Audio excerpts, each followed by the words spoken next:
नमस्कार, मैं जितेंद्र चतुर्वेदी। बातचीत का सिलसिला शुरू करूं उससे पहले आपसे आग्रह रहेगा कि अगर आप मतांतर से नहीं जुड़े हैं तो जुड़िए, वीडियो को लाइक कीजिए और साझा करना मत भूलिए। आखिर उस डायरी में क्या है जो ईडी के हाथ लगी है, और ये बात जो है वो कोर्ट कचहरी में है, तो जाहिर सी बात है कि कौतूहल भी बढ़ता है और प्रश्न तो उठता ही है कि क्या डायरी में नाम वाम भी है, क्या तारीखों के साथ है या बिना तारीख के है, और है तो किसका किसका है, और फिर उस डायरी का सरोकार किस मसले से है। ये तमाम प्रश्न उठ रहे हैं उस डायरी को लेकर। तो हम लोग उस पर बात करेंगे, बात इस पर भी करेंगे कि शीश महल का हुआ क्या। अच्छा, ये सवाल बड़ा गंभीर है, क्योंकि आप देखिए कि बाकायदे सीएजी को बिठाया गया था ऑडिट करने के लिए। सीबीआई की भी जांच पड़ताल बैठ गई, चूंकि जो मुख्य सचिव ने रिपोर्ट तैयार की थी 15 रोज में एलजी ने मांगा था, उस रिपोर्ट में ये बात तो साफ हो गई है कि ये 54 करोड़ रुपए जो है खर्च हुए हैं, और उसमें तमाम नियम कानून को ताक पर रख दिया गया है। यानी जिस बिल्डिंग का रिनोवेशन होना था वो बिल्डिंग तो नहीं हो गई है, यानी पुरानी बिल्डिंग को तोड़कर नई बिल्डिंग खड़ी कर दी गई। दूसरा क्या किया गया? दूसरा किया यह गया कि जो दिल्ली के मुख्यमंत्री के लिए एक तय, आप ये कहें कि पैरामीटर है कि इतना ही बड़ा आपका मकान हो सकता है, वो तो उससे भी बड़ा हो गया है। तो ये तमाम चीजें उस रिपोर्ट में थी। उस रिपोर्ट में ये भी था कि सत्येंद्र जैन की क्या भूमिका रही, फिर उसके बाद क्या कुछ रहा। तो उस रिपोर्ट को जब एलजी को दिया गया तो एलजी ने सीबीआई जांच की अनुशंसा की। सीबीआई इस पर प्राथमिक तौर पर जांच पड़ताल शुरू कर चुकी है। वो फाइलें मंगवा रही है पीडब्ल्यूडी से, फिनांस से, और जो भी विभाग उस शीश महल के बनने से जुड़े रहे उन सब लोगों से फाइलें मंगवा ली गई हैं। और आपको ध्यान होगा कि वो डर ही था जब आतिशी मार्लेना ने बाकायदे एक नोट जारी किया था, और उस नोट में कहा था कि कोई भी फाइल अगर मांगी जाए तो उसके लिए आप लिखित, जब आपके पास उसका कुछ आए तभी वो फाइल दीजिए, यानी रिटर्न होना चाहिए, आप ओरल में फाइल नहीं देंगे। और दरअसल तभी ये बात समझ में आ गई थी कि शीश महल का जो खौफ है वो किस तरीके से बैठा हुआ है। तो उस शीश महल में क्या कुछ हुआ, कहां तक बात पहुंची, और क्या वजह है कि अरविंद केजरीवाल इतने परेशान हैं। देखिए, एक तो कारण दिल्ली का बहुचर्चित शराब घोटाला है ही है। उसमें ईडी उनको तब उठाएगी कि कब उठाएगी, इसी उहापोह में अरविंद केजरीवाल पड़े हुए हैं।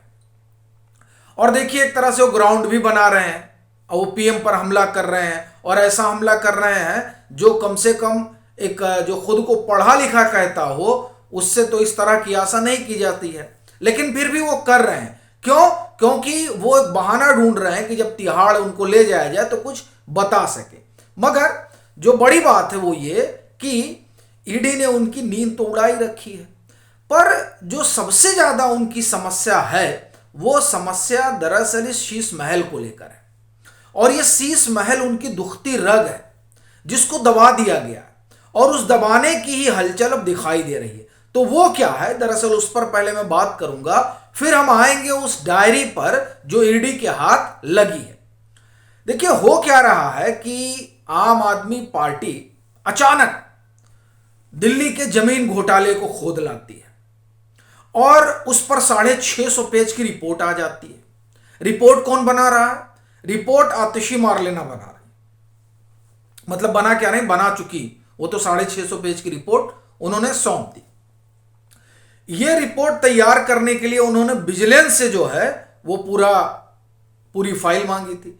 विजिलेंस ने इनसे कहा कि आपको इस बात का अधिकार नहीं है कि आप इसकी जांच पड़ताल करें, और फिर विजिलेंस ने यह भी कहा कि सीबीआई तो इसकी जांच पड़ताल कर ही रही है। मगर फिर भी जब मंत्री जी ने कहा तो फाइल भेज दी गई। चूंकि फाइल अगर नहीं भेजी जाती तो अरविंद केजरीवाल और उनकी सरकार अलग बितंडा खड़ा करती। फाइल इनके पास चली गई।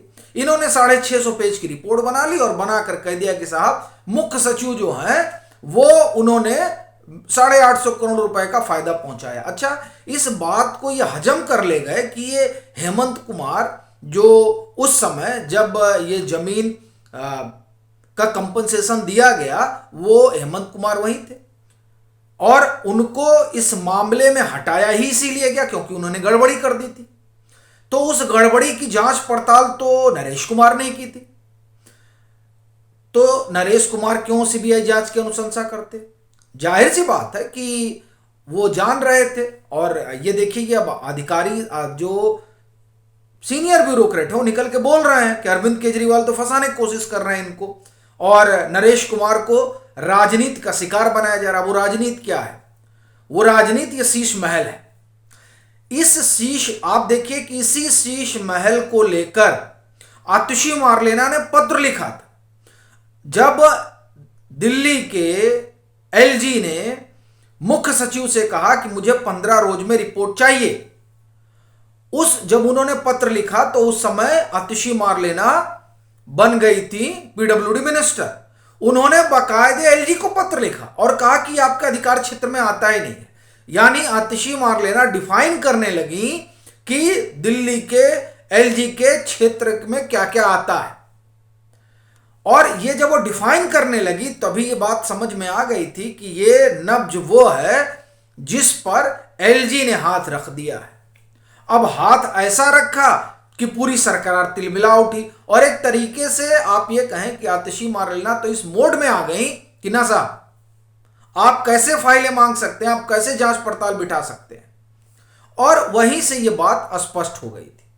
अब उसी में 4 कदम आगे बात चली गई, यानी विजिलेंस ने बाकायदे रिपोर्ट तैयार कर दी एलजी की अगुवाई में। तो विजिलेंस भी इनको फूटी आग नहीं सुहा रहा था और मुख्य सचिव तो फूटी आग नहीं ही इनको अच्छे लग रहे थे। तो इनके ऊपर धरपकड़ शुरू की गई। अब ये जो धरपकड़ है, जो आप ये कहें कि सजा फंसाने की साजिश का नाम जिसे अधिकारी दे रहे हैं, और देखिए वो दे इसीलिए रहे हैं क्योंकि शीश महल में बहुत कुछ मालूम पड़ता है कि सीबीआई के हाथ लगा है और उसमें अरविंद केजरीवाल बतौर मुख्यमंत्री सीधे नजर आते हैं। तो इसलिए जो है इधर हलचल बहुत है। और जो बात ये डायरी की हो रही है ना, उस डायरी ने तो आप समझिए कि हड़कंप मचा रखा है। क्यों? अमानतुल्लाह खान के वो 3 सहयोगी बताए जा रहे हैं जिनको ईडी उठा ले गई है। और आपको ध्यान होगा कि जब संजय सिंह के यहाँ ईडी का छापा पड़ा था, उसके तुरंत बाद अमानतुल्लाह खान के यहाँ ईडी का छापा पड़ा था। और फिर अब देखिए कि उसके बाद कई जगह छापेमारी हुई। फिर जिन 3 लोगों को हिरासत में लिया गया है उनको बुलाकर पूछताछ की गई और जो छापेमारी हुई उस दरमियान डायरियां मिली है। उस डायरी में कई नाम हैं। और अब देखिए क्या है ना कि ईडी ने पूरा खोलकर बताया नहीं है कोर्ट में कि उसमें नाम किसके किसके हैं। यह है कि उसमें ट्रांजैक्शन का डिटेल है और वो ट्रांजैक्शन दरअसल दिल्ली वक्फ बोर्ड से जुड़ा हुआ है। वही वक्फ बोर्ड जिसकी साफ सफाई का यानी भ्रष्टाचार खत्म करने का आप एक तरह से कहें कि बीड़ा अरविंद केजरीवाल ने उठाया था। लेकिन अब तो जिस तरीके से वहां पर सीबीआई, ईडी ये सब इन सब का आना जाना हो रहा है, तो उससे एक बात तो स्पष्ट है कि अरविंद केजरीवाल और का भ्रष्टाचार से कोई लेना देना नहीं है। अब जब ये बात साफ हो गई कि उनका कोई लेना देना नहीं है, चूंकि तमाम तरह के आरोप तो ऐसे ही है, तो ऐसी परिस्थिति में जो डायरी मिली है ये डायरी संदेह पैदा करती है। अच्छा, क्यों पैदा कर रही है? आप देखिए, जब ईडी का छापा पड़ता है अमानतुल्लाह खान के यहां, अरविंद केजरीवाल दौड़े दौड़े जाते हैं साहब। अब बड़ी चीज यह है कि ऐसा कौन सा खजाना था अमानतुल्लाह खान के, तो दिल्ली वक्फ बोर्ड वाले मसले में फंसे थे। तो इतनी बेचैनी की क्या वजह थी? देखिए, ये दरअसल इत्तेफाक भी हो सकता है कि संजय सिंह के यहाँ छापा पड़ता है, उसके तुरंत बाद जो है अमानतुल्लाह खान के यहाँ छापा पड़ता है, और संजय सिंह को जैसे ही ईडी उठाती है उसी के बाद से अरविंद केजरीवाल की धड़कन और बढ़ जाती है। और अमानतुल्लाह खान के यहाँ जाने के बाद से तो आप समझिए कि अब प्रेशर बहुत हाई हो गया। तो उस हाई प्रेशर में ये हुआ कि नहीं, पहले देखा जाए। तो अब ये इसलिए गए थे कि क्या डायरी वारी वाला कोई मसला था या कुछ रहस्य था। अब ये संकेत और संदेश और संदेह, ये तीनों का प्रयोग इसलिए कर रहा हूं क्योंकि देखिए ईडी ने कुछ कहा नहीं। ईडी ने कहा कि अभी अभी हम उस पर कर रहे हैं, लेकिन डिटेल जो है ट्रांजैक्शन का वो सब है इसमें। तो क्या उसमें सिर्फ दिलीप वक्फ बोर्ड वाला ट्रांजैक्शन है, या उस ट्रांजैक्शन में कुछ और भी ट्रांजैक्शन है, जिस ट्रांजैक्शन ने अरविंद केजरीवाल को परेशान कर दिया? ईडी ने पूरा डिटेल बताया नहीं है।